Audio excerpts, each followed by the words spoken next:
At the end of last year, I made a pretty big decision regarding the status of my writing career.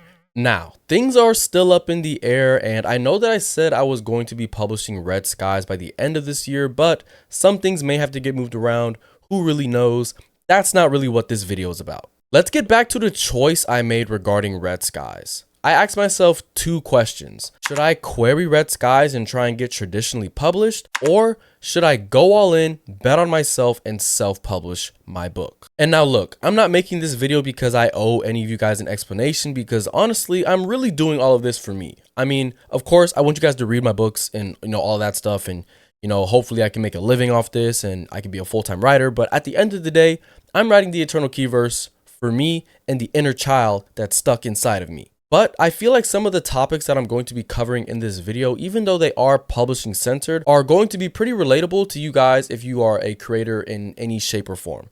Whether you're writing manga or anime, or you're writing music, or you're making your own films, I feel like something that I say in this video is going to resonate with you. I also think if you are a writer, you may have some questions about the publishing industry yourself, and hopefully I can do my part to answer some of those. Because I did a lot of research before making my decision on whether or not to self-publish or traditionally publish Red Skies. I'm still no expert on the publishing industry, and I haven't even really dipped my foot in the entire thing yet, as I haven't actually queried anything, but I did want to give you guys an honest answer and the reasoning around my decision. Now, let's take it back to December of 2025. I had just finished the 4th draft of Red Skies, and I was wondering whether or not it was finally time for me to try and publish something. It's always been my dream since I first started taking writing seriously to get traditionally published. Seeing my book in a bookstore or on a New York Times best-selling list was always something that seemed pretty cool to me. So I started doing my research on traditional publishing and the current state of the publishing market. I watched a bunch of YouTube videos,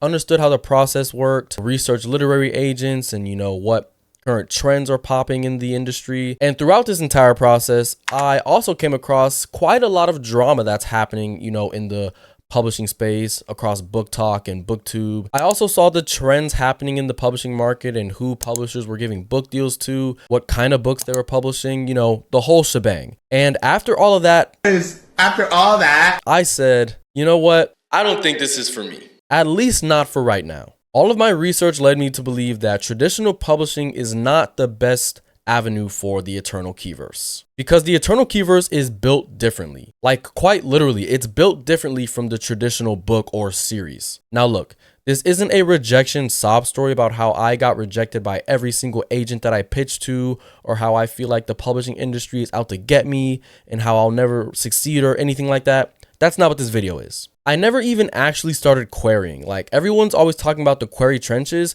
Well, I never even got in the trenches. I'm still back home. I never got drafted. I never went to war. I'm also not here to tell you about how the industry sucks and how the industry let me down and all that stuff. There's other videos out there for you guys to go watch. I advise you guys do go watch that, because it is important to stay informed and figure out if, traditional publishing is meant for you. But that's not what I'm doing here either. What happened is I looked at the publishing machine, I picked it apart, and I realized this is not the best pathway for me and the Eternal Keyverse. And during my time of coming to this decision, I came up with 3 reasons for why traditional publishing is not meant for me. And those 3 issues are the industry problem, the identity problem, and the universe problem. Now, let's start with the industry.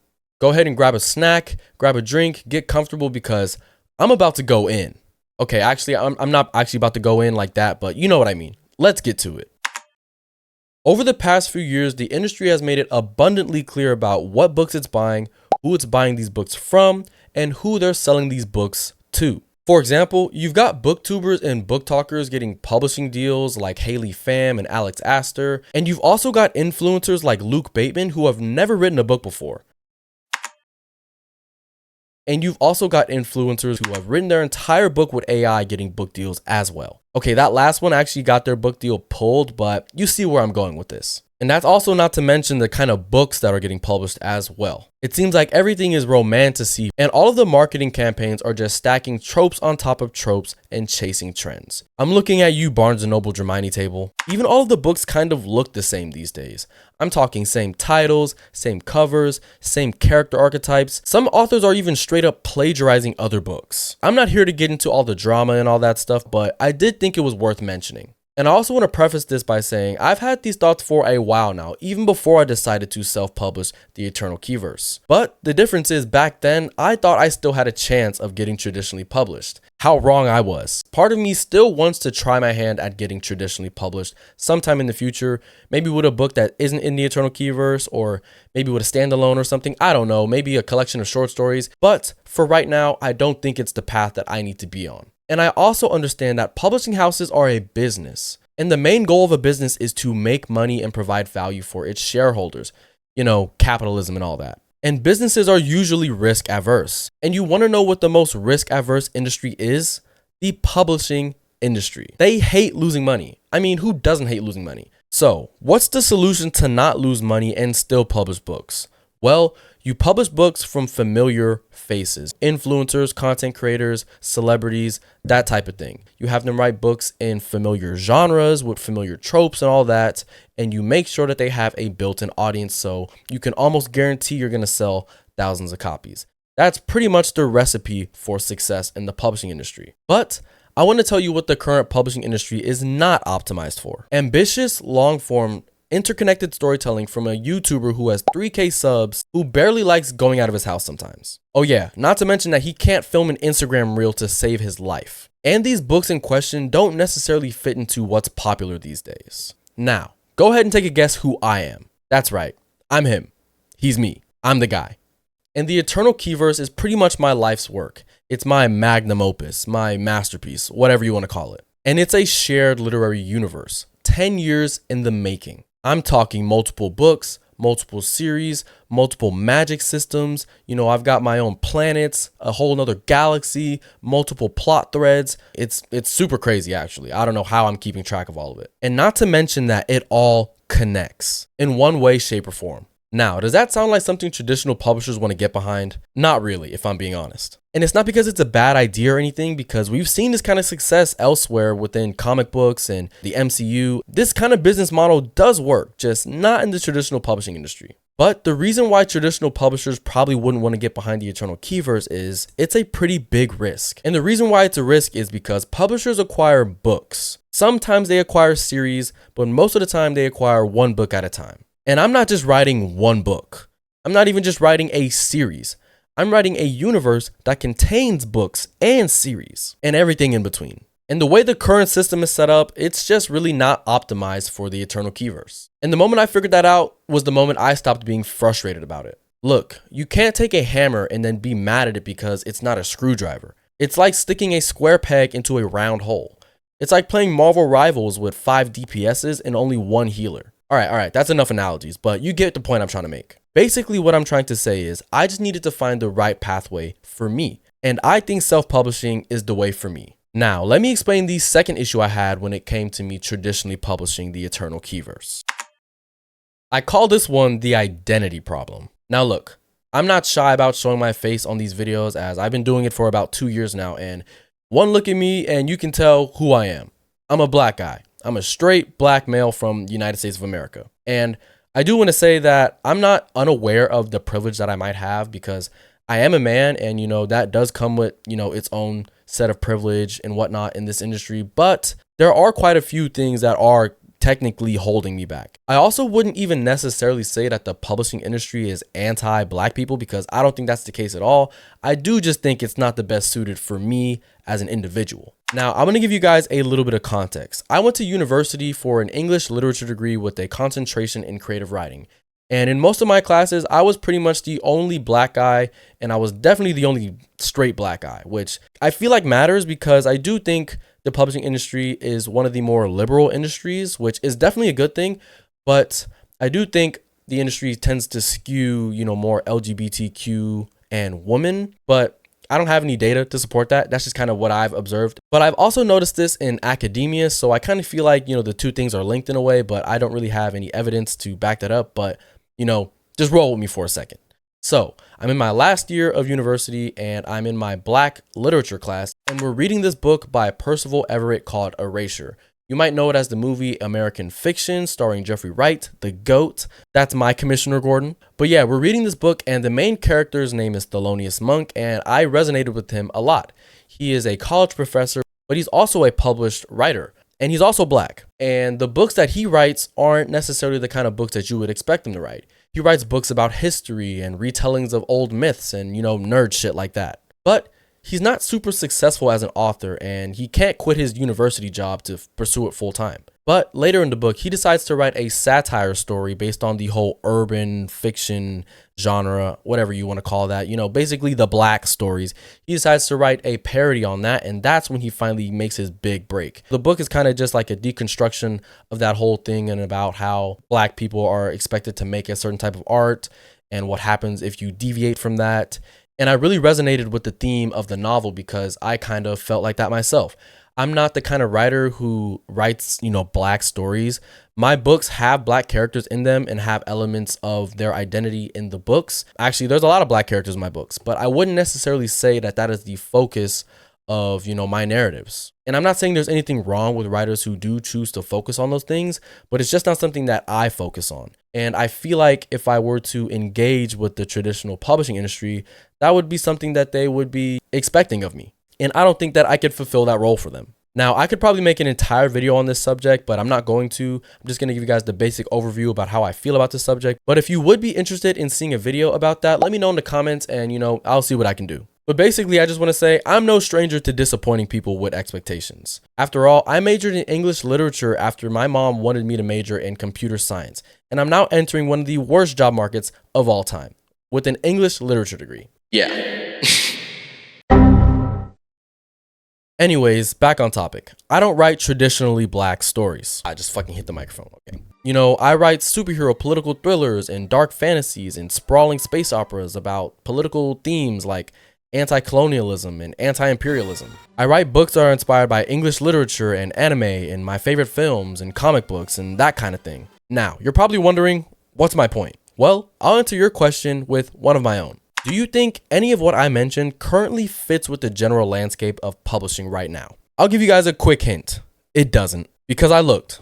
No, seriously, I looked. And I didn't really see anyone currently writing what I'm writing, or if they were writing what I'm writing, they're self-publishing as well. Or they're like Rick Riordan, who's been in the game for 20 plus years and has already staked his claim. Shout out Uncle Rick. I love you, bro. So, yeah. Basically, you guys just got to do your research. You got to weigh the pros and cons. You got to do your Googles. You got to do all that. And you got to figure out what's the best route for you. Because the publishing industry has lanes, just like any industry. And those lanes exist for a reason. For marketing purposes, for commercial purposes. Basically to figure out who are we trying to sell this stuff to. They even have historical reasons that I'm not going to get into. Now, these lanes don't have anything to do with the actual quality of the individual book. In fact, I kind of feel like the publishing industry needs to care more about quality, but that's a conversation for another time. And when it comes to these lanes, I feel like certain authors, based off their identity, get pushed into a lane, whether they want to or not. And me personally, I don't want to be pigeonholed into being, the mystery writer or just a straight up fantasy writer or the straight up, historical fiction writer. Because the Eternal Keyverse spans multiple genres and I plan on dipping my toe in at least all of them. Except romance. I'm never writing romance. At least not a straight up romance book. Okay, I'm getting off topic. And I just want to say that there are Black writers who are thriving in the traditional publishing space, especially in the fantasy genre. For example, let's look at Ladarion Williams, the author of Blood at the Root. His book is basically about a Black Hogwarts. That sounds pretty cool, right? I actually haven't read the book yet after reading a couple of reviews and watching some YouTube videos, but it seems pretty cool. Actually, hold on. I'm getting reports here that it says it explores deep-seated racism and social injustice issues. Okay, that's not bad. I mean, it's about Black characters. It's gonna touch on Black subjects. There's no problem with that. Wait, hold on. It has blatant misogynoir, transphobia, and homophobia from the MC. All right, maybe that wasn't the greatest example. Let's move on. I'm not the only Black person to have this realization about the publishing industry. Black creators have built outside of the system for decades, centuries even. Just look at Black Wall Street, the ABA before it became the NBA, Michael Jackson, and tons of other creators. This is a long, documented, and honorable tradition. We find a way. We always do. You can build your own system, your own infrastructure, especially in 2026. It's up to you to keep making your art and let your audience find you. And that's why I feel like I align with self-publishing. This isn't a plan B. In fact, this might have been the only plan. I'm like Doctor Strange in Infinity War, where he's looking at the 16 million different outcomes. This was the only one where we win. And besides, the Eternal Keyverse doesn't need any gatekeepers or people's permission to exist. And neither do you. We don't need to fit into a category or a genre or a trope list or any of that. We just need to keep building. And that's what I'm gonna do. And last but not least, we've got the universe problem. Okay, I'm gonna throw a hypothetical at you guys. Let's say that the publishing industry was looking for everything that I'm writing and there wasn't a lane issue that I had to worry about. There's still a third issue here, and I call it the universe dilemma. Now relax, the universe isn't ending or anything. Not yet anyway. But with as expensive gas is right now in California, I wouldn't mind if the solar system imploded on itself. But that's neither here nor there. Now let me throw some numbers at you guys. The average traditional publishing book deal, from the moment the deal is offered to the moment the book ends up in your hands, ranges anywhere from 18 months to 3 years. Yeah, you heard me. 3 years. It could take 3 years for your book to get published after you get an agent. And that's just for one book. One. Now, let's look at the Eternal Keyverse. Guess how many completed drafts I have in my universe? Did you guess? You're probably wrong. There's 12. And that's just how many first drafts I have.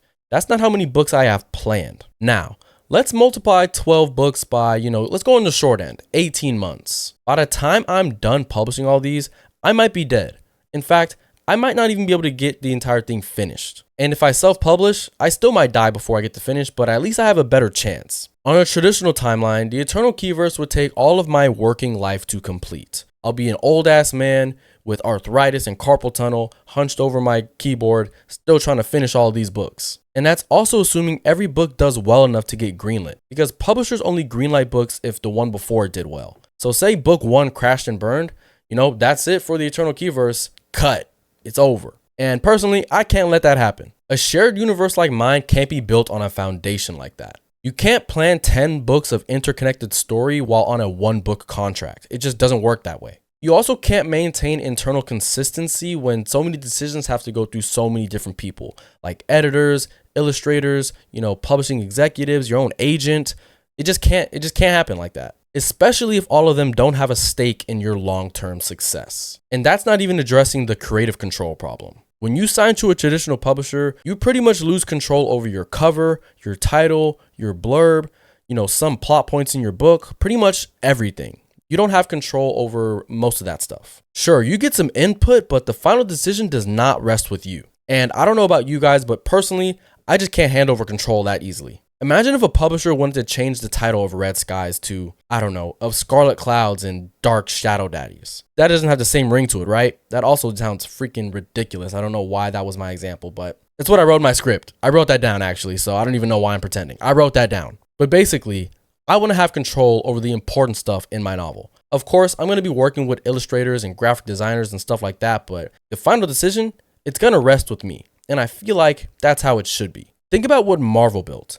The MCU didn't just hinge itself on one movie, Iron Man. Because if you go watch the end of that movie, they were already setting up the Avengers. And that's because Kevin Feige had the whole phase 1 in mind. Not just Iron Man, not just the Incredible Hulk which came before it. He had the whole thing planned out. And the MCU was only able to be successful because it had a person at the top and it had people below him who all were invested in seeing this thing come to fruition. And that's what I'm building. Not a movie studio, but something pretty close to it. I'm building a universe with a long-term vision and infrastructure. And my Patreon is actually part of the funding model. Everyone who's a part of a tier over there is actively making sure that the Eternal Keyverse actually exists. And this YouTube channel is the world building engine. And my direct relationships with my readers is the foundation it's all built on. Let's jump back to something I said at the start of this video. I simply looked at the current state of the publishing industry, did my research, and came to the decision that this just ain't for me. Now, I didn't get rejected from a bunch of literary agents or anything like that. In fact, I never even tried querying. Well, there was that one time in 2018 where I tried querying the Black Lotus, but yeah, I was 18 years old and that version of the book just wasn't very good. And I'm pretty sure I only sent it out to like 3 agents. So, I mean, that doesn't even really count. It's not like I got rejected from the publishing industry or anything like that. I just realized that this probably isn't the best avenue for the Eternal Keyverse if I'm going to execute my plans the way that I'm envisioning them in my head. Because I've got a lot of plans and I can't wait around for 30 years publishing only 10 books or something like that. It's just not going to work. So I pivoted. And look, maybe you're not writing a novel like me. Maybe you're trying to get your music on Spotify and in playlists, or, maybe you write animes in mangas or webcomics or anything like that. I'm trying to think of examples that's other than writing, but I'm just saying there are industries out there that are gatekeepers to your success, but only if you allow them to be, because in 2026, there are more ways than ever to get your work out there to the people who want to read it, and you can just cut out the middleman. And that's pretty much what self-publishing does in writing, and that's what you can do in whatever industry or field that you're in. You want to get your music out there, you don't really need a label anymore. You want to make your own manga or anime? Anime might be a little bit harder since that's on television, but if you want to make your own manga, you can do that and sell that without, publishing in a magazine like Shonen Jump or something like that.